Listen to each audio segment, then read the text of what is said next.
Bien, sobre el particular de las leyes de quórum calificado, el propio texto constitucional, no de forma ordenada, establece un conjunto también de materias, de ámbitos de regulación legal, sobre los cuales se requiere un particular quórum que excede el resto de los quórum establecidos. Por la palabra quórum, si alguno de ustedes no la tiene clara, y es normal no tenerlo claro, referimos en este caso al número de votos aprobatorios de los legisladores que se requieren para efectivamente hacer operar la máquina legislativa, ¿no?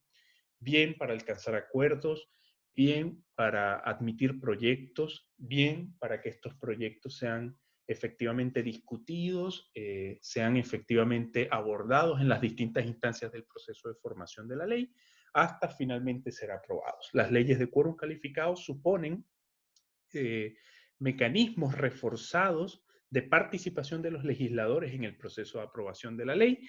Y por supuesto ya ustedes conocen toda la discusión en torno a los distintos quórums que establece la Constitución Política de Chile para precisamente operar reformas constitucionales, para alcanzar leyes orgánicas, para legislar en materia, en aquellas materias que están reservadas a un quórum elevado o a un número de participación de los diputados y senadores elevado.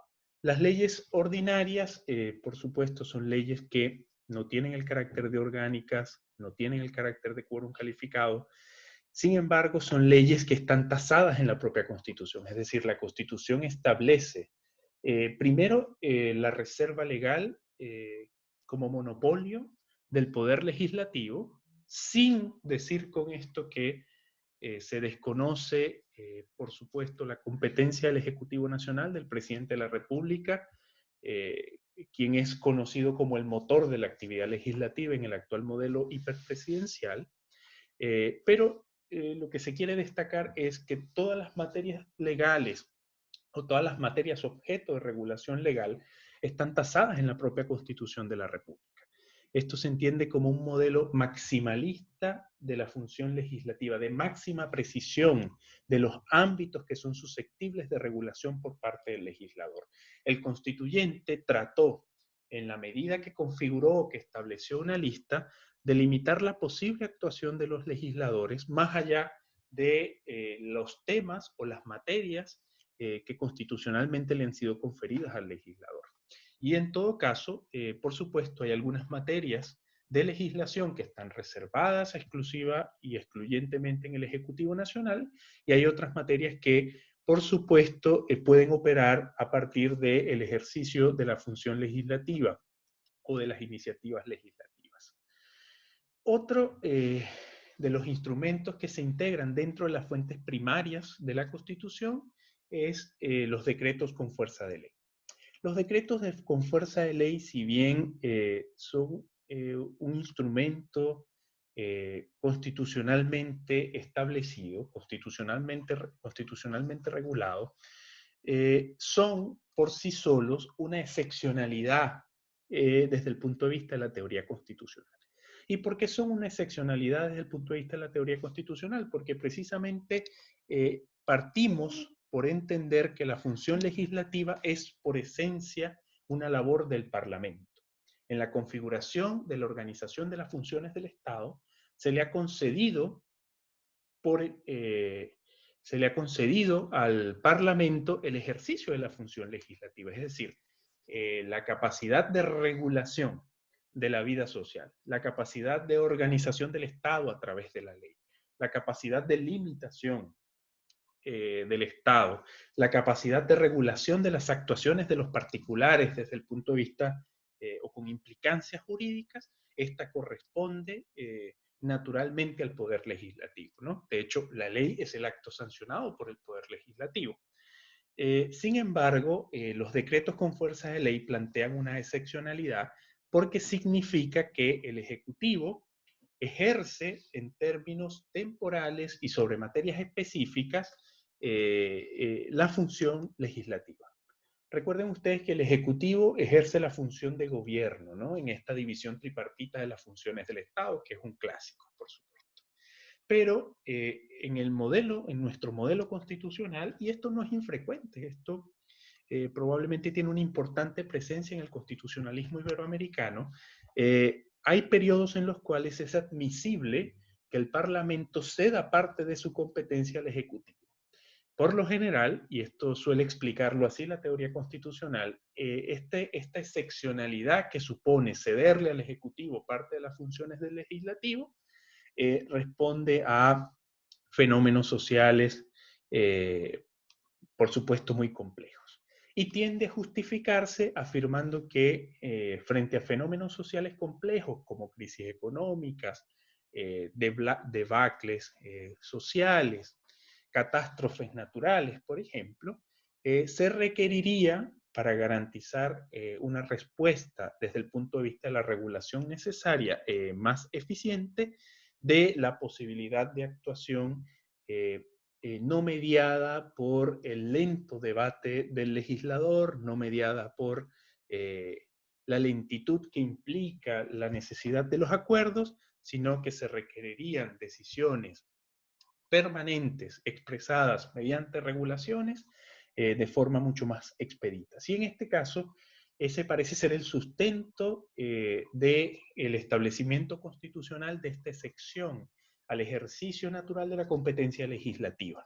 Es decir, el Parlamento, mediante una habilitación, cede al presidente de la República por un periodo determinado y respecto a un conjunto de materias precisadas, la facultad de legislar. Y el acto que produce el Ejecutivo, fíjense que también esto es expresión de la excepcionalidad, como no es la ley o no es auténticamente una ley como acto sancionado por el Parlamento, se les denomina decreto con fuerza de ley. En otras legislaciones son decretos con rango, valor y fuerza de ley. En todo caso, lo que trata de destacar esta denominación es una distinción clara entre el acto legislativo constitucionalmente configurado y emanado del poder legislativo y el acto legislativo ejercido por el Ejecutivo como consecuencia de una habilitación para el ejercicio temporal y sobre materias específicas de la acción legislativa. Esto respecto a consideraciones generales sobre el decreto con fuerza de ley como fuente primaria del derecho constitucional. Y por último, digamos, en los instrumentos que integran este cajón de nuestro librero de fuentes normativas del derecho constitucional, encontramos los reglamentos del Senado y de la Cámara de Diputados que, por supuesto, hay que hacer una distinción. Los reglamentos pretenden regular aspectos de funcionamiento interno de cada una de las cámaras, ¿no? De cada una de las instancias del Poder Legislativo. Sin embargo, recuerden ustedes que una de las materias que tiene carácter de orgánico constitucional es precisamente la organización y funcionamiento del Congreso de la República. Y por lo tanto, se encuentra vigente la Ley Orgánica del Congreso de la República.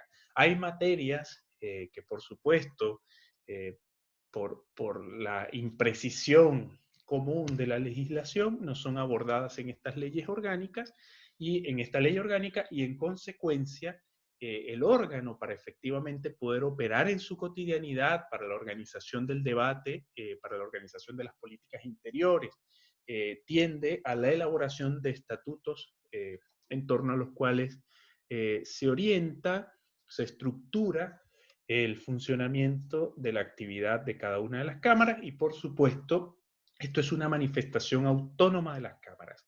No está mediado el procedimiento de aprobación reglamentaria por lo que es habitual del proceso legislativo, que implica, digamos, un juego de pelota entre las cámaras, ¿no? Entre los diputados y la Cámara del Senado, sino que a los efectos de los reglamentos se ejerce, digamos, un principio de autonomía propio de cada una de las instancias y es que efectivamente cada uno de ellos se da por la participación de sus miembros el conjunto de reglas de funcionamiento que van a operar, ¿no? En función, por supuesto, y en armonización con la Constitución de la República, la Ley Orgánica del Congreso Nacional y las otras disposiciones jerárquicamente superiores que han de orientar, digamos, la aplicación de la definición, perdón, del conjunto de aspectos de organización y de funcionamiento de los órganos del Poder Legislativo.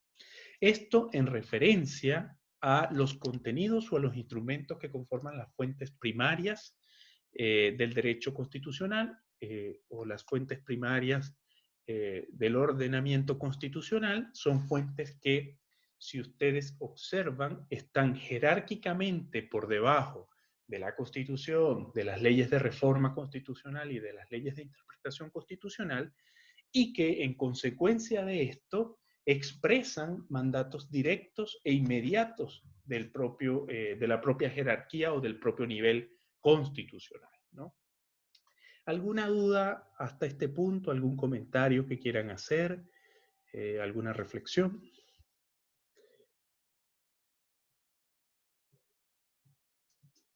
En la clase de hoy igual vamos a volver sobre cada uno de estos instrumentos para precisar aspectos específicos de su contenido y alcance y del procedimiento previo de formación de cada uno de ellos.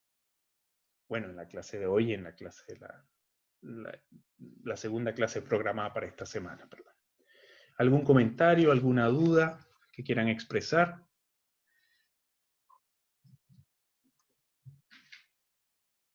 Profe, ¿Sí? hola, ¿cómo está? Bien, muy bien, ¿cómo está? Bien igual. Qué bueno. Profe, en cuanto a los quórum, Ya, si mal no recuerdo, el profesor em, en su libro La Constitución Tramposa, ya el profesor Atria, sí, Fernando Atria, ¿correcto?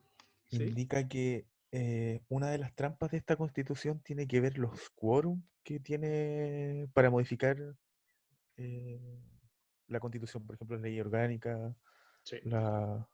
Eso es una trampa porque al final, desde el punto de vista que él lo planteaba, no puede ser que X cantidad, o sea, 5 personas, sean más que 30.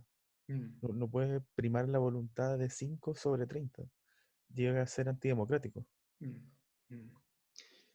Sí, es interesante tu aporte, por supuesto, y por eso en mi explicación insistía en, digamos, la discusión que hay en torno a los múltiples quórums que establece la Constitución chilena, ¿no? De hecho, es objeto de estudio, no solamente nacional, sino internacional, porque supone que cada una de las materias cuentan con mayor o menor restricción respecto a la necesidad de alcanzar mayores o menores acuerdos para regularlas. Y efectivamente, la reforma constitucional o avanzar hacia procesos de reforma constitucional, como se hizo evidente en el último tiempo, suponía unas exigencias para algunos excesivas, ¿no?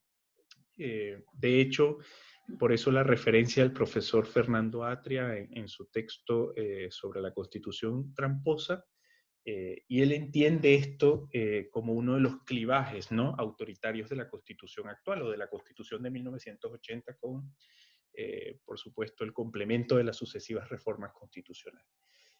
Sí, tiende a privilegiarse en algunos casos, por supuesto, el poder u otorgar poder que privilegia a las minorías. Sin embargo, me causa cierto temor que esta discusión solamente se ponga sobre la mesa en términos de mayorías contra minorías y la concesión de ciertos poderes a la minoría. Yo puedo coincidir con tu afirmación de, en un principio, considerar esto esencialmente antidemocrático. Sin embargo, yo creo que hay un elemento muy importante que incorporar a la discusión y es sobre la necesidad de acuerdos para la conformación de digamos, acuerdos políticos duraderos. Es fundamental la negociación y la transacción política. Desde luego hay formas de moderar o de atenuar, ¿no? El constitucionalismo en su diseño presenta distintas propuestas que difieren incluso de las excesivas restricciones que están asociadas digamos, a los excesivos quórums que establece la Constitución chilena para la aprobación de la regulación de determinadas materias, ¿no? Pero yo creo que la discusión hay que plantearla primero, por supuesto, desde el punto de vista de las razones para la limitación o la excesiva limitación de las posibilidades de reforma, en el caso de la reforma a la Constitución, pero también procurar necesariamente en el eventual cambio constitucional, porque precisamente esto forma parte de la discusión constitucional vigente, espacios en el diseño constitucional que permitan eh, no solamente basar la democracia en las mayorías, porque entendemos que, por supuesto, en el debate democrático concurren, ¿no?, los distintos actores mayoritarios y minoritarios para la formulación legislativa, la formulación de políticas públicas. Entonces, pero, o sea, valoro mucho el comentario que estás haciendo porque precisamente en esto se juega, digamos, la definición de las normas y de las bases constitucionales, ¿no? Y digamos que en el contexto de la vigencia de la Constitución de 1980, el tema del número de parlamentarios que se requiere para efectivamente alcanzar la aprobación de cuestiones políticas trascendentales, ha sido precisamente una de las cuestiones más discutidas, ¿no?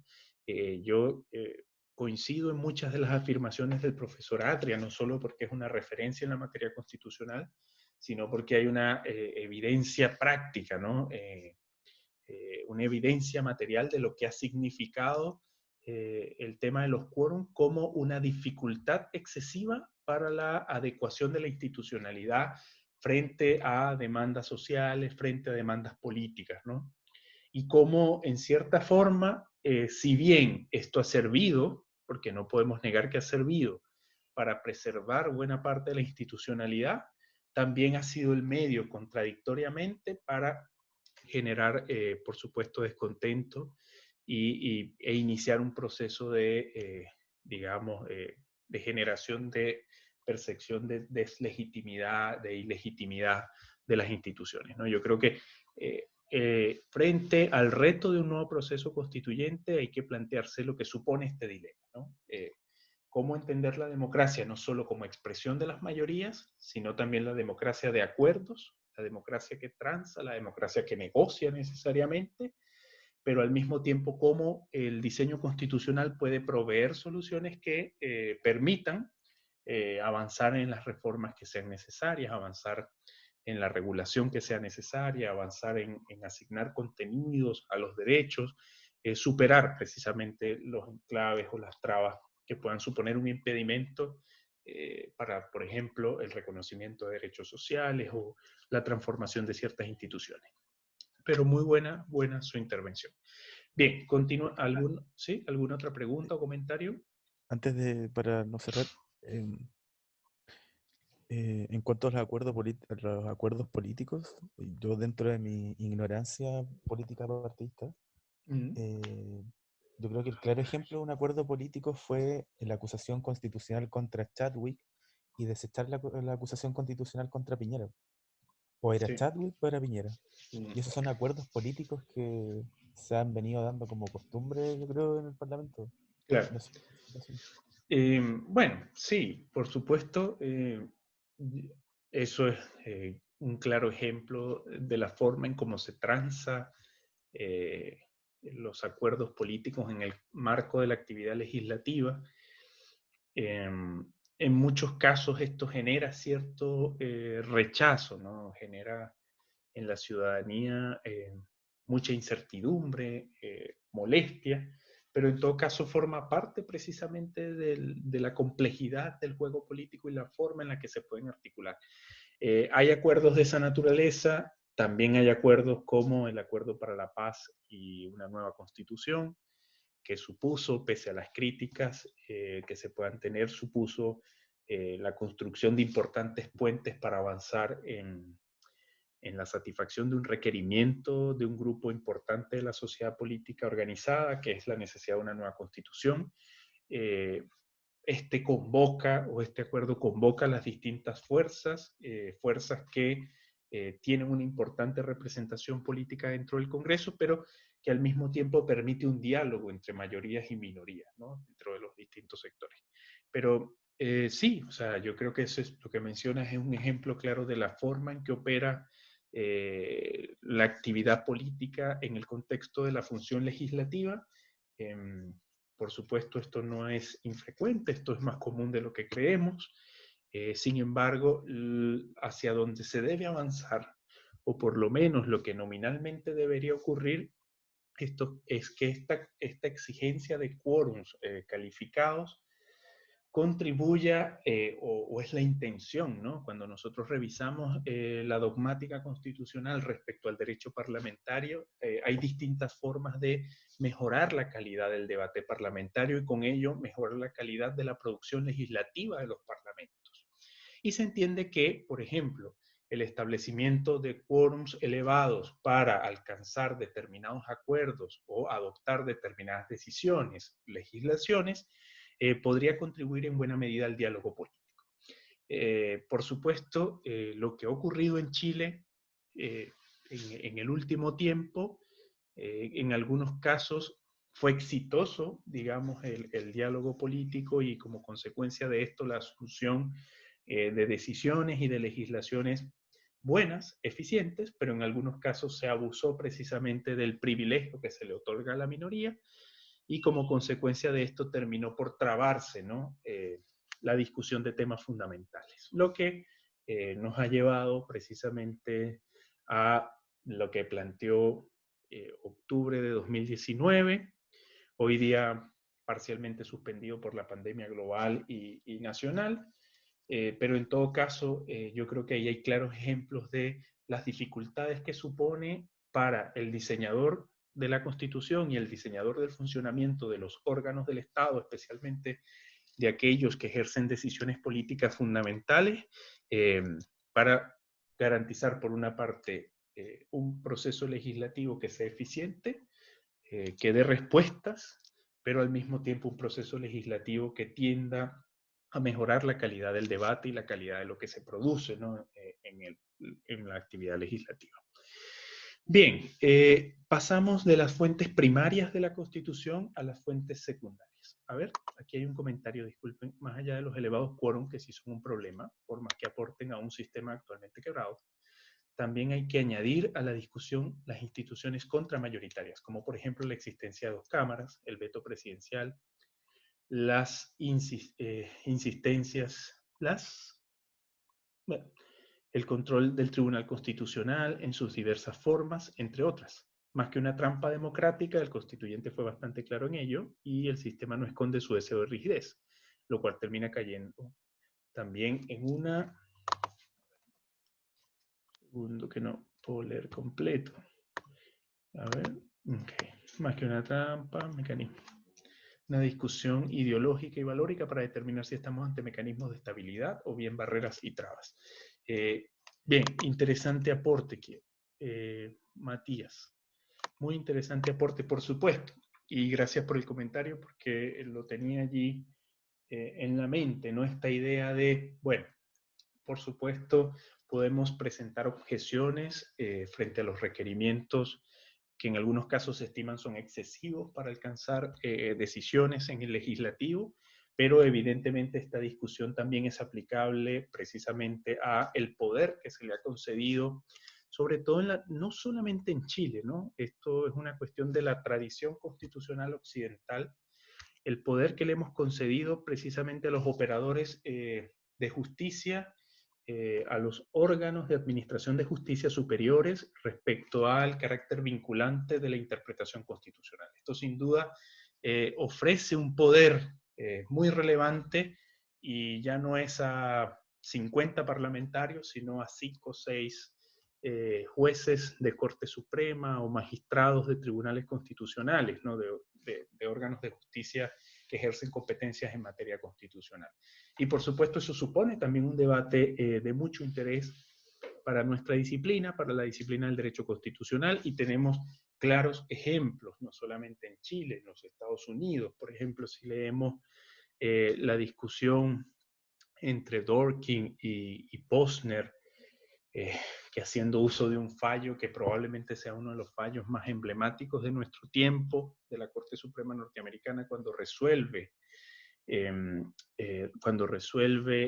el caso de presunto fraude en la Florida, ¿no? Está el caso de la demanda de Bush versus Gore. ¿Y qué nos dice Dworkin? En cierta forma coincide Posner. Bueno, estos señores, estos magistrados se convirtieron en los grandes electores. Ellos definieron la elección, ¿no? Cuando, bueno, dicen, y creo que lo comenté la semana pasada en esta clase, dicen, bueno, nuestro sistema no se puede exponer a los riesgos que se está exponiendo. La democracia norteamericana, como ejemplo para el mundo, no puede dar este show que está dando, entonces nosotros damos por resuelta la elección y esto implicó la suspensión del reconteo de votos que se estaba haciendo y toda la averiguación que se estaba haciendo respecto al circuito electoral en la Florida, y terminó por otorgarle la presidencia dudosa, ¿no? Por la forma en que esto se concretó, al primer periodo de George Bush, ¿no? Sí, o sea, no es una discusión que sea solo en el contexto de lo legislativo, es una discusión que nos lleva a reflexionar sobre los órganos contramayoritarios, e insisto, la idea de contramayorías, si bien genera tensiones con concepciones clásicas de la democracia, no supone por sí solo, no supone prima facie, eh, digamos, privilegiar a una minoría, ¿no? Sino que más bien puede significar la generación de equilibrios derivadas del diseño constitucional. Valoro muy interesante los dos últimos comentarios que se han generado, porque precisamente es una discusión, ¿no? Y es una discusión pendiente, y frente a la eventual convocatoria de una convención constituyente o convención constituyente mixta en Chile, es una discusión que hay que dar, ¿no? ¿Cuál va a ser nuestro diseño?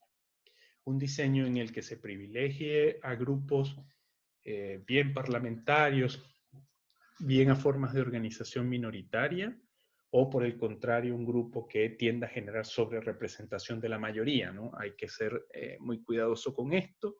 Y por supuesto, la forma en que se articula el diálogo político y la toma de decisiones, repito, no como un mecanismo necesariamente de veto o de limitación a la toma de decisiones políticas, sino como un mecanismo que oriente a la mejora del debate, a la profundización de los acuerdos, y que genere al mismo tiempo productos legislativos que se estimen como consecuencia del acuerdo y de la calidad del debate como duraderos en el tiempo, ¿no? Eso es, por supuesto, una cuestión muy importante respecto a los quórums, ¿no? Fíjense todo lo que ha permitido la idea de los números o las exigencias de votos parlamentarios, eh, eh, todo lo que ha generado a comentar.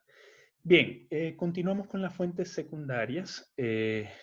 Por supuesto, las fuentes secundarias son fuentes que, como indica esta sucesión de relación jerárquica o esta progresión de relación jerárquica, ya no son fuentes que derivan de forma directa e inmediata de las normas de jerarquía constitucional, sino que obtienen su legitimidad de las normas de las fuentes primarias, ¿no? En este caso, son un conjunto de normas que están mediadas y son expresión indirecta del mandato constitucional y directa de lo que conocemos como fuentes primarias del ordenamiento constitucional. Por fuentes primarias, recuerden que me refiero a las leyes orgánicas, las leyes de quórum calificado, los decretos con fuerza de ley, por supuesto las leyes ordinarias en la regulación de las distintas materias que constitucionalmente le han sido otorgadas. En todo caso, este conjunto de fuentes o este conjunto de instrumentos que seleccionamos o a los que nos referimos en este nivel son los reglamentos autónomos y de ejecución expedidos por el presidente de la República.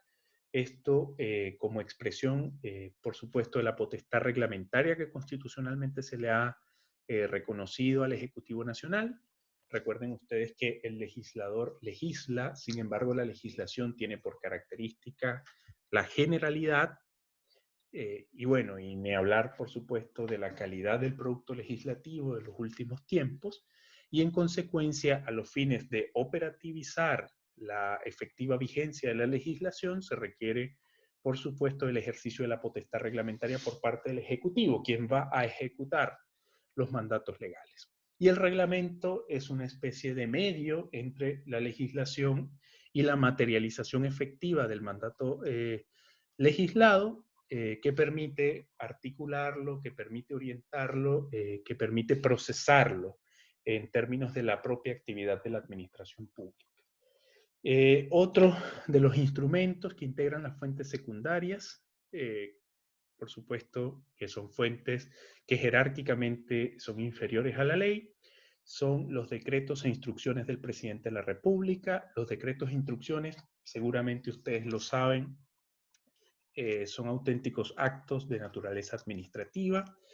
Los actos administrativos son los actos sancionados por la administración pública o por los sujetos de la administración pública en ejercicio de las potestades regulatorias que le han sido conferidas en instrumentos jerárquicamente superiores, es decir, instrumentos de ley. Estos decretos suponen, por supuesto, reconocimiento de derechos e importantes restricciones para el ejercicio de derechos. Constitucionalmente encontramos, por ejemplo, la utilización del decreto como expresión de la voluntad normativa del Ejecutivo, por ejemplo, para la declaratoria de las situaciones de excepcionalidad, ¿no? Como la que actualmente vivimos, ¿no? Y ahí se establecen, digamos, las condiciones generales y las restricciones que precisamente el Ejecutivo, en el contexto de especial trascendencia nacional, puede definir. Y por último, en esta categorización de fuentes secundarias encontramos los reglamentos del Gobierno Nacional y las ordenanzas de carácter municipal. Por supuesto, estas son instrumentos jurídicos normativos con un ámbito de aplicación específico en términos de la distribución territorial del poder y de la distribución territorial de los órganos del poder público, de carácter bien regional o de carácter municipal. Quiero preguntarles si hasta aquí tienen alguna duda, algún comentario que deseen realizar.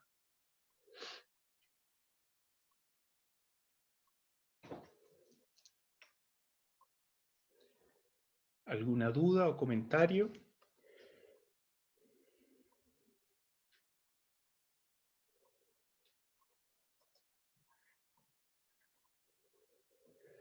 Bien, avancemos entonces en la revisión, por supuesto, o para terminar la revisión de los eslabones, de las categorías de fuentes que propone la clasificación que es objeto de nuestro estudio.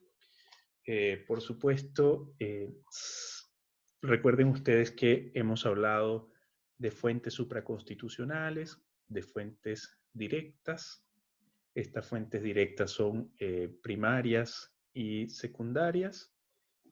Ahora corresponde revisar esta tercera o esta variable denominada fuentes indirectas. Entendemos las fuentes indirectas y ya me refería a ellas con detenimiento la clase de la semana pasada, cuando revisábamos en términos generales cada una de las variables que aborda la clasificación, como, por supuesto, un conjunto de recursos, herramientas, de considerable valor para el ejercicio de la función interpretativa. Probablemente ustedes, si avanzaron en la lectura del texto que corresponde a este tema de fuentes normativas del derecho constitucional, habrán leído el último apartado del texto que refiere a la interpretación constitucional, algunas consideraciones generales sobre la interpretación constitucional.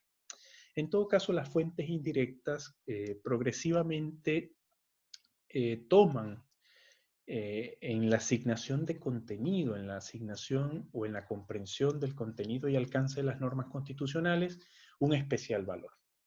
Por supuesto, estas fuentes indirectas son de carácter sociológico, son fuentes que no tienen un carácter normativo en términos o no son vinculantes, pero por supuesto son fuentes, insisto, que sirven para el ejercicio de la función de interpretación que desarrollan los operadores jurídicos, bien en sede judicial, bien en sede administrativa, bien como parte de la actividad jurisdiccional ordinaria o bien como parte de la actividad jurisdiccional especializada en la competencia constitucional.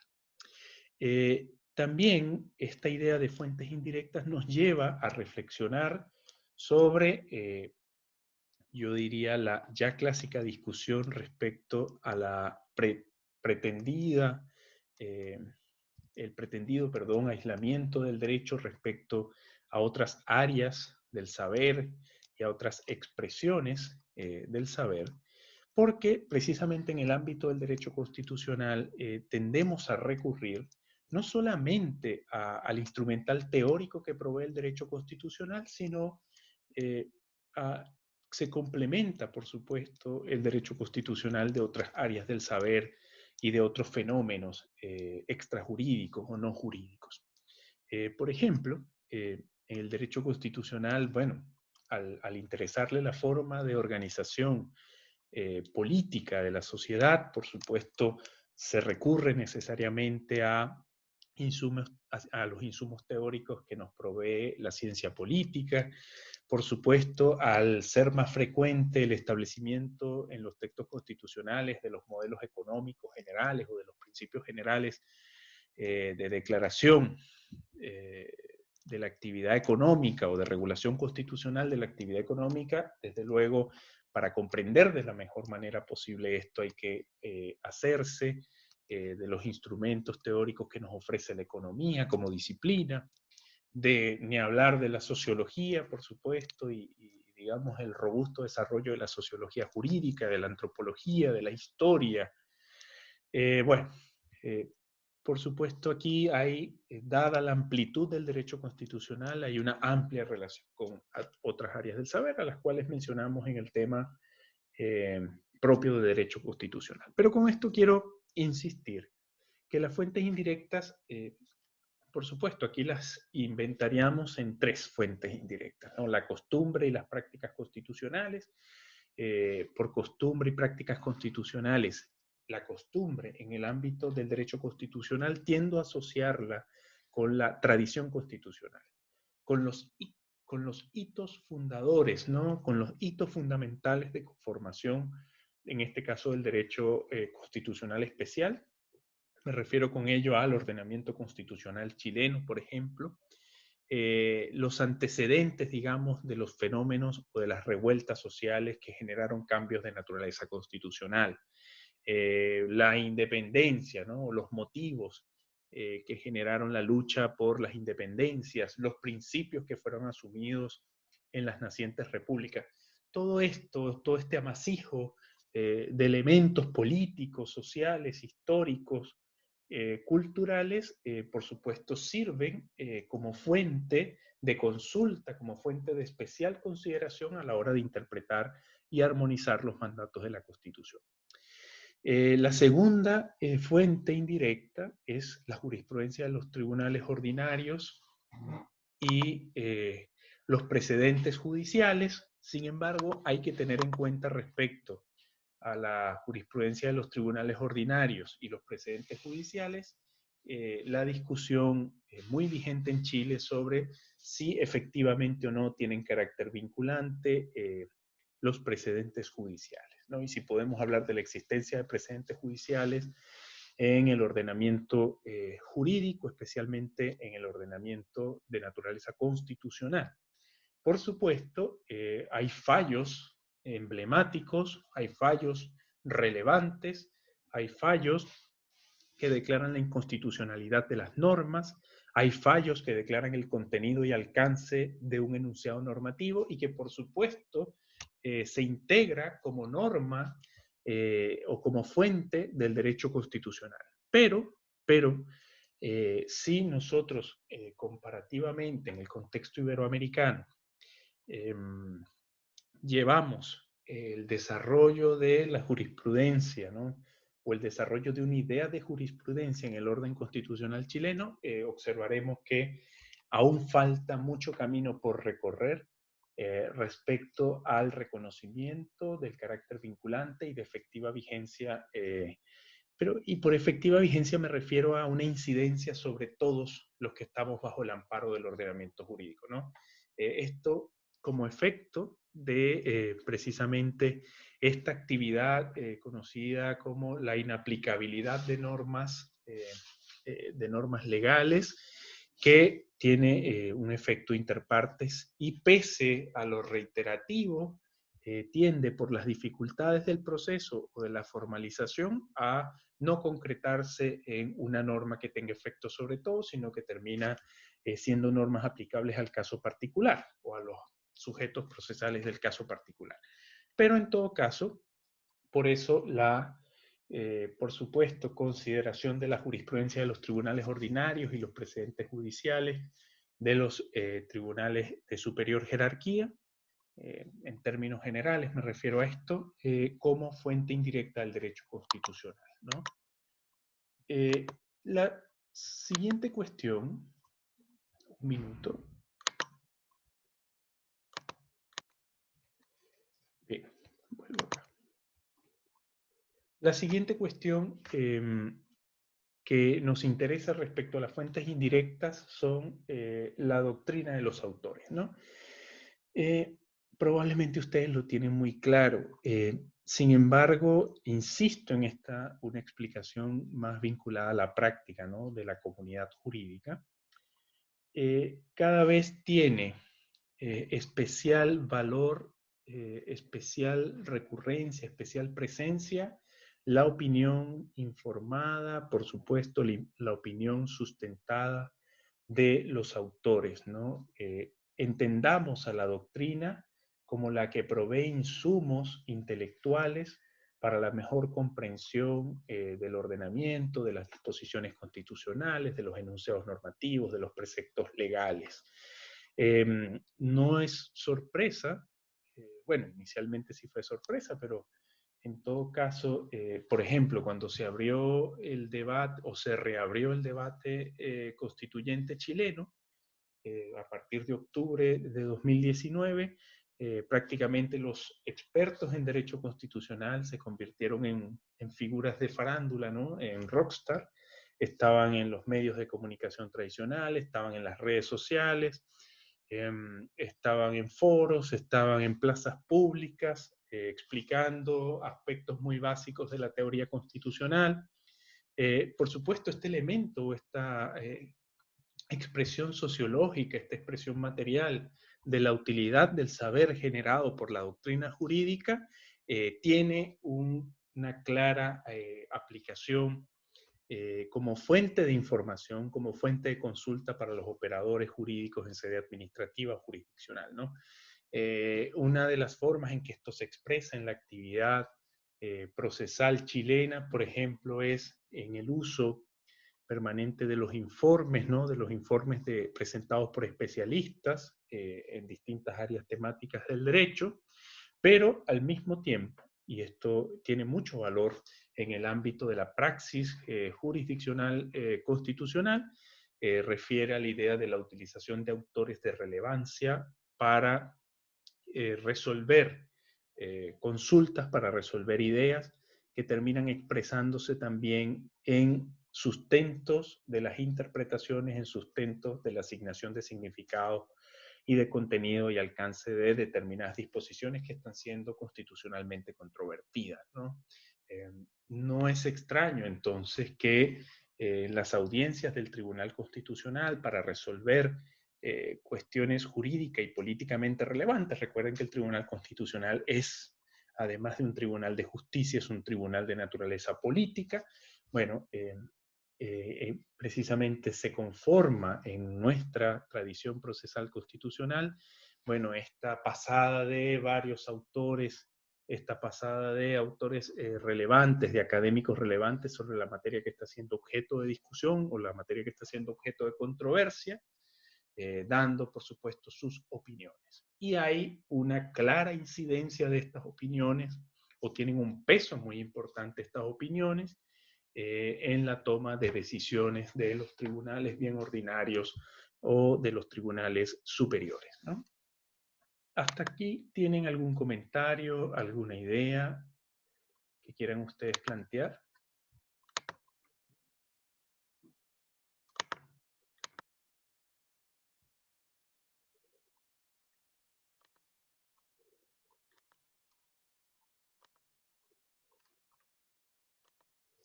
Bien, en el chat. Tengo una pregunta. Sí, Abigail, por favor, su pregunta. Disculpe que no, por alguna razón no veía el chat. ¿Cuál es su pregunta?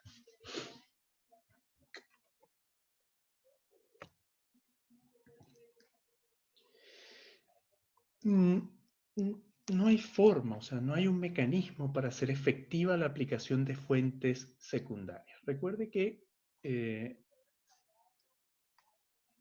permítame proyectar la diapositiva.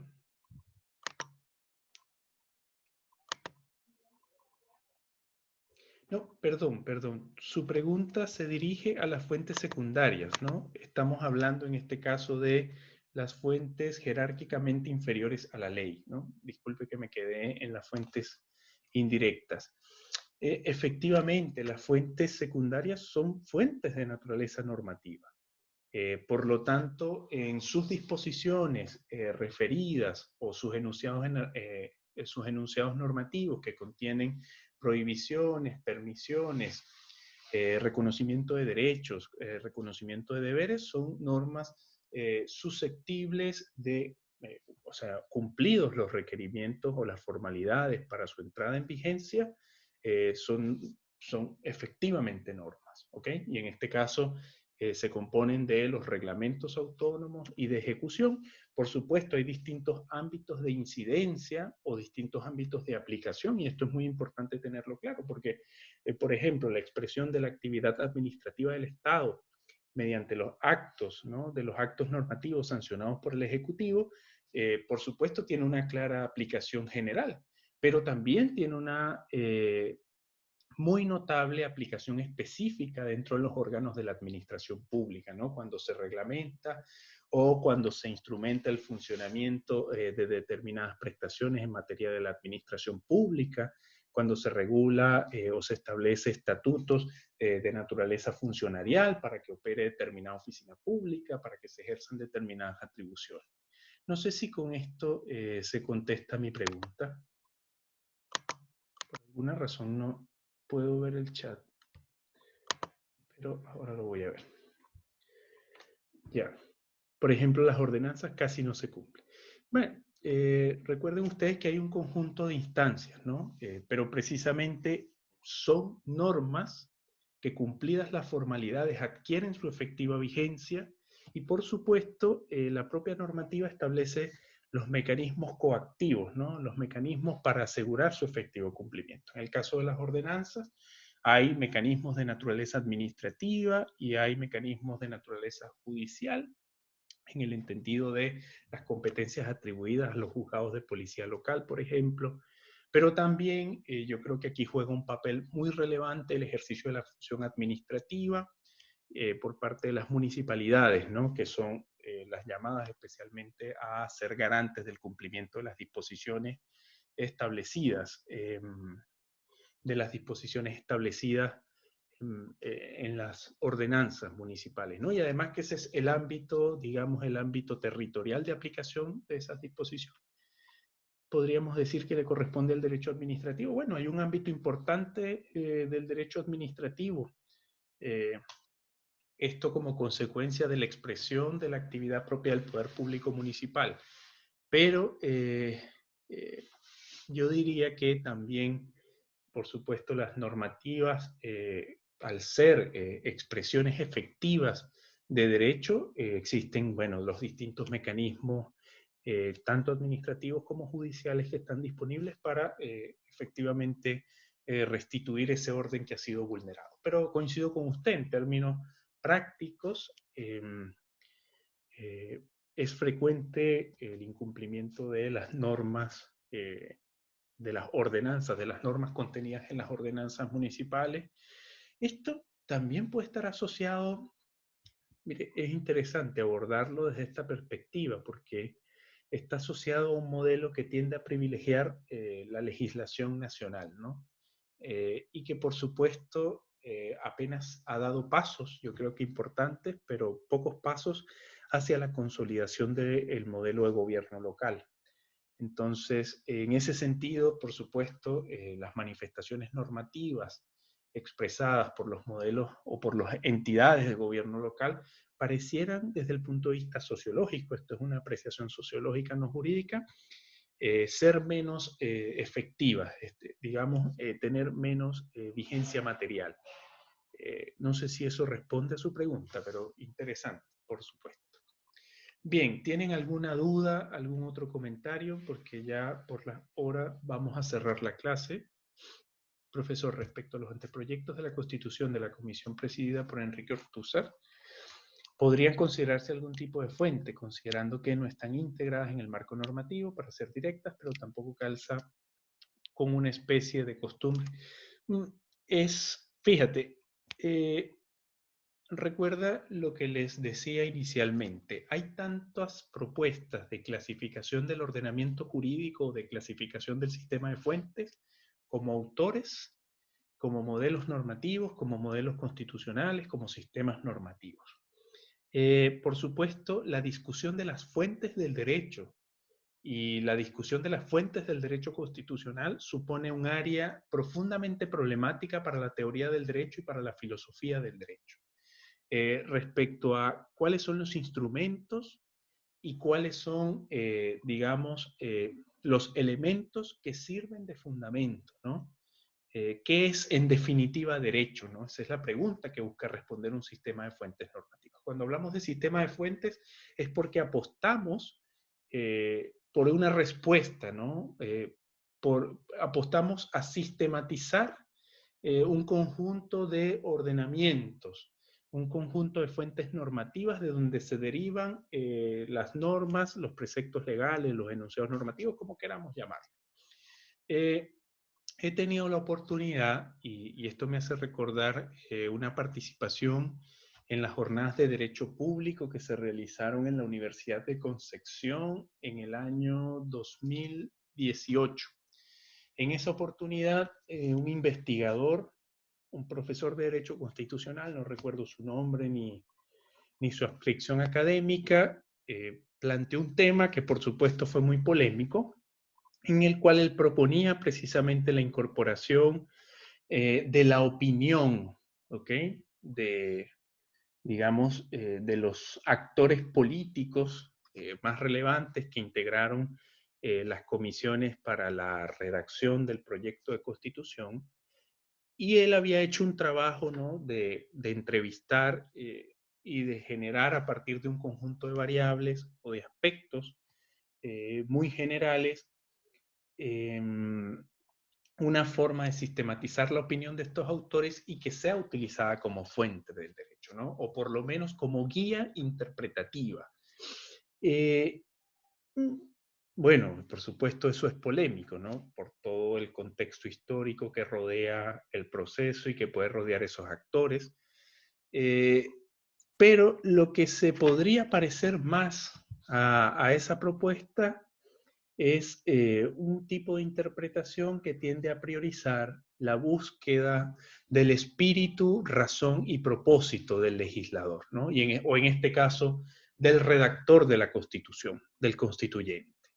Sin embargo, este tipo de interpretación que busca como guardar en una especie de botella del genio lo que quiso decir, lo que sintió, lo que quería, lo que estaba pensando el constituyente al establecer una determinada norma o al establecer una declaración de principios, una declaración política, se presenta o se enfrenta al problema de, por supuesto, de la indeterminación de ese hecho, ¿no? Yo creo que mm, son fuente de consulta, ¿no? Y lo que más se parece en términos materiales a eso, bueno, son yo los conozco como diarios de debates, ¿no? donde se acumuló allí el conjunto de intervenciones, donde se plasman sobre el texto, además de las intervenciones, toda la serie de consideraciones respecto al proceso de discusión para la elaboración de dicho proyecto, ¿no? Es lo que más se podría parecer, pero esto no refiere a una fuente vinculante, ¿ok? Por supuesto, es una fuente histórica, es una fuente sociológica, no podríamos negar que pueda estar siendo consultada por jueces para resolver algunas o para dar respuesta a algunas controversias interpretativas, constitucionales, pero en todo caso no es vinculante, ¿no? No hay una norma que obligue a la revisión de... recuerden que hay unas normas en el Código Civil, unas normas tasadas de interpretación del Código Civil, y ninguna refiere, digamos, a la búsqueda del espíritu, razón y propósito que movió al legislador o al constituyente a establecer determinada disposición. El comentario de Abigail con respecto a eso, también pensaba en los grupos de presión, organizaciones sociales, partidos políticos, considerando la influencia que ejercen sobre el órgano legislador. Pienso que igual se podrán considerar como fuentes. Por supuesto, yo también opino lo mismo, Abigail. Fíjense que en estas fuentes indirectas no tienen un carácter vinculante, eh, pero pretenden incidir, ¿no? O bien en la actividad legislativa, o bien en favorecer una interpretación realizada por un tribunal, o bien en favorecer la actuación de determinada manera de la administración. ¿Y qué hace Rapa Nui, Sebastián? Pero para cerrar con la intervención de Abigail, efectivamente, no estamos hablando de la forma en que incide. Eh, yo tengo una concepción del derecho como una masa multiforme, ¿no? El derecho es una masa de arcilla, ¿no? Que se va moldeando. Es una escultura, bueno, no sé si llega a escultura, pero que vamos construyendo, ¿no? Y en ese construir precisamente pueden moldear en mayor o menor medida las distintas fuentes, ¿no? Por supuesto, las fuentes vinculantes tienen un mayor poder de presión sobre esa masa, pero evidentemente y es innegable la incidencia de otras fuentes que tienen un carácter esencialmente sociológico, como ocurriría con la doctrina, que yo creo que tiene un importante poder. Esto es muy importante, ¿no? Esto es muy relevante. Y por supuesto, como plantea Abigail, bueno, grupos de presión, los actores políticos de determinado tiempo, eh, el lobby que se ejerce, bueno, no solamente se ejerce en el poder legislativo, sino que se ejerce de manera subterránea también en otros órganos de decisión relevantes, como los poderes como los órganos judiciales, perdón. Entonces eso hay que tenerlo allí visto. Sebastián, ¿qué sucede en Rapa Nui? ¿Te refieres como al...? Sí, en eso bien, en eso estaba pensando cuando lo mencionaste. Por supuesto, pero eso está más asociado a una forma de organización local, a reivindicar, por supuesto, las formas de organización de las comunidades originarias de ese territorio y también deriva del régimen de administración especial sobre ese territorio.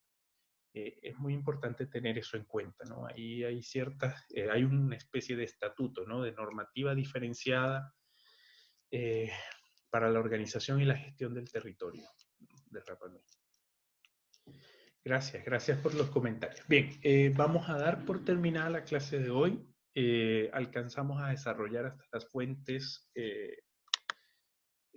las fuentes secundarias del derecho constitucional, perdón, las fuentes indirectas del derecho constitucional. El día jueves vamos a terminar el desarrollo, o espero podamos terminar el desarrollo de este contenido, para seguir revisando lo que nos corresponde más adelante, que son las bases de la institucionalidad, ¿no? Una mirada general a las bases de la institucionalidad. ¿Tienen algún comentario, alguna pregunta sobre los contenidos, sobre la clase? Me llevo aquí anotado el acuerdo de cambiar la fecha de la discusión del libro para el 28, no hay ningún problema. Y quiero saber si necesitan que se aclare alguna otra cuestión.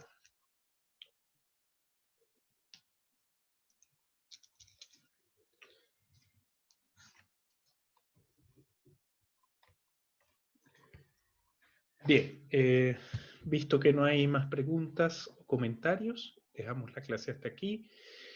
Cuídense mucho, por favor despídanse a través del chat y nos vemos el día jueves. Que estén muy bien.